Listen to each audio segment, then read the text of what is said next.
and it's like from the outside looking in, you would have absolutely no idea. No idea. No. And now hearing it from you, it's like, wow. Oh, it's absolutely. I speak the truth. I speak the truth because I just do. Well, first of all, I think that I'd like to go from here to a more serious subject. When you say, well, how somebody asked, how do I? Who asked that? How do I stand up for these different causes and speak out about these different injustices and feel supported by people? It's not really about feeling supported by people as much as knowing the truth, standing in your truth. So whether one person believes what I'm saying or no one or a zillion, it doesn't matter. The truth is the truth, and wrong is wrong, and right is right. And what's missing, I think, what's lacking, and what everything I write, everything I tweet about, everything I post on Facebook, everything I say publicly or privately, it has to be tied into something of spiritual value. Yes. It has to be either to enlighten you in some way or enlighten children and let them know what's really happening before they get in this business, or to ask people to be kinder to animals. Don't mistreat them. Don't eat the meat if you know that they've been literally sexually abusing the animals in these farms, these factory farms. Just think, the animal is on the chopping block getting ready to be slaughtered, and these guys are in there beating them with sticks and, shoving sticks up their asses or whatever they're doing to them. I mean, what kind of, it's horrid. And then they kill them, and then we eat that. We eat that misery. So how can the planet be healed when we're allowing those types of atrocities to occur? And the same with what they're doing to black folks. Right. The same with what that crazy guy up in North Korea is doing to his starving people. And got them all calling him daddy or papa or father or some crazy shit. Right, he's out of control, both of them. He's crazy. Yeah, he's got control over them, and they're starving. It's like mind control or something. Yeah. That's what the real Orange thing. Genie is doing here. The Orange Genie is doing the same thing here. So you got it. You hit the nail on the head. I mean, come on. First of all, how did this nut get in the first place? He got in. We already know that answer. Yeah, we know. We know he geared his campaign towards the redneck, gun-toting, black people hating, right-wing extremist rednecks that live out in the country that would love to see lynching start up again. And I see a lot of black people. I've seen a lot of black people, which surprised me. Jump shit, and become. Yeah, you got it. You got it right. Freudian slip. My grandma coming out at me. Girl. They done jump ship, and they're now Trump supporters, and they went from being rational people to irrational, and it surprised me. It is surprising, and I'm surprised too. The only thing I can,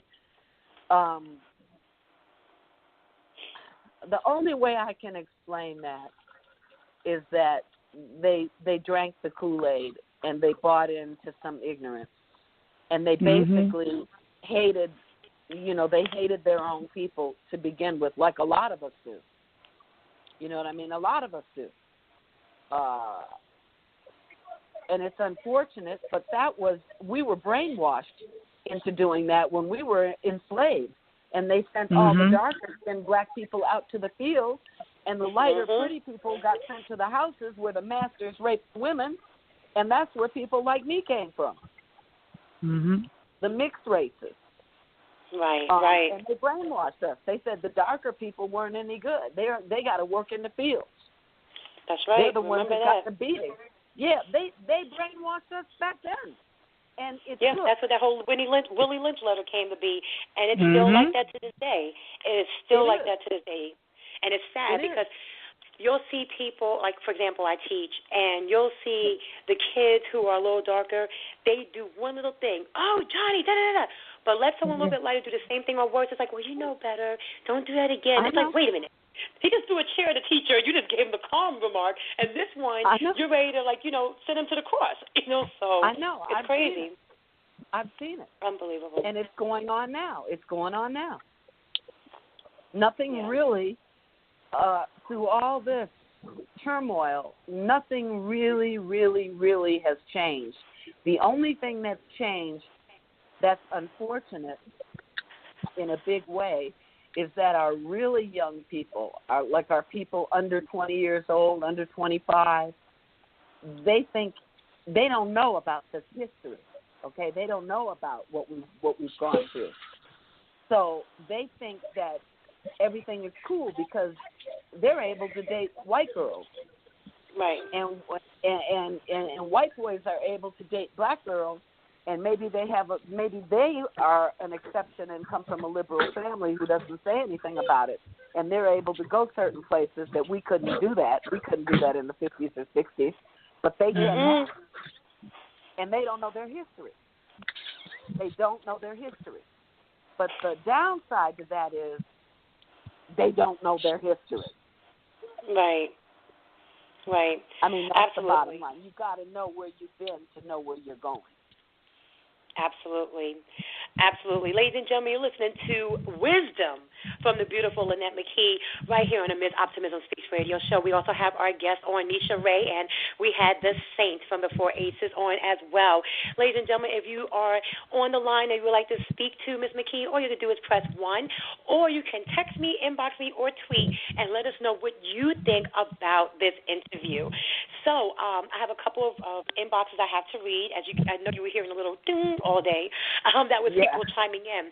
Okay, so this one is from, I hope I said her name right, Valer. It's Valeer. Valer says, oh my gosh, I remember, like you said, she said, oh my gosh, I remember standing in heels, trying to be sister, and breaking my neck and breaking my arm, literally. I had a sling on my arm for 2 weeks. I had a sling on my arm for 2 weeks and a stiff neck for even longer. But anything I could do to be just like sister, I can't believe you got her on the show. Thank you, Valer. Now, I wanted to be like you too, but I remember trying to get a sling on my arm and a thing wrapped around my neck. Oh my God! And you want to know the irony? She was giving him something to feel. Irony of that. The real irony of that is that I've always had bad feet. I've never been able to tolerate high heels. So so when we did Sparkle, because the dresses were so long, I was able to wear my own personal espadrilles, which were not high heels, underneath those gowns, and nobody knew it because nobody saw the shoes I was wearing. So I the truth comes out. Spike heels. I couldn't even wear them. Oh, my gosh. And here I am thinking, she probably have like 6-inch heels, and she's skirting and rocking it. Girl, please. I was like, get these shoes out of here. Bring me my espadrilles. I can't wear this mess. Oh, my gosh. I'm bringing the Saint back in because he had a question also about Sparkle. Okay. Saint, what was it that you asked? Okay, well, I basically wanted to ask when the remake came out a few years back. How did when you first found out that they were making this movie, what was your initial take on it? Well, first of all, I love Carmen Ejogo. She is one of the actresses that I want to actually star in the films that I'm writing. So I certainly did not have a problem with her playing my role. Okay. And I was happy about them remaking it. I thought, well, this is an honor. We shouldn't look at this like be jealous of this. How can we be jealous? We did that movie back in 1975. How are we going to be jealous now? We're all old. You can't be jealous. It's like when Etta James was mad at Beyonce for playing her part in Cadillac Records. I'm like, Etta, you need to go sit down with your old ass. Let Beyonce sing that song. Wow. Oh my God. I love you. With your 80-year-old ass. It's like, You have no filter. I like that. I'm going to see as my new auntie. I'm adopting her now. I love it. You got to share her. I am telling you, what is the point of having a filter when you're in your 60s? I don't need to have no filter. I done had a filter my whole life. I don't give a fuck now. Oh, I heard that. I can't wait to get there. I'm trying to get there. I speak the truth. Well, let me warn you. You will. If you don't die or get killed, you will get there. I don't know. I'll put it to you this way. I'm almost 50, and I'm really starting not to have a filter about anything that I do, especially when it comes to music, because I was hearing, first of all, you have a very lovely voice, and I have heard some music that you have done, in the past and so forth. But one of the other things I wanted to ask is, with the music industry and everything that's changed, and with you out there, singing and so forth, what is your take on how the music industry has pretty much just flipped itself upside down, especially over the course of the last 7 or 8 years? Because I'm gonna tell you, Miss OptimiZm will tell you, I have no filter when it comes to that, and when I'm on Facebook, I snap. Snap. I'm probably one of the hardest critics out there. That's okay. That's you ain't lying. That's your page. You can get write what you want.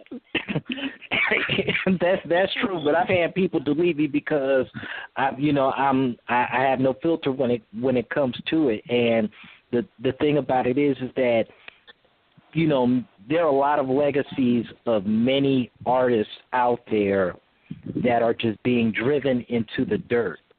And it's like this new generation of artists that are coming out, they're YouTubing it. They're not really pinning the stuff that they want to put out there.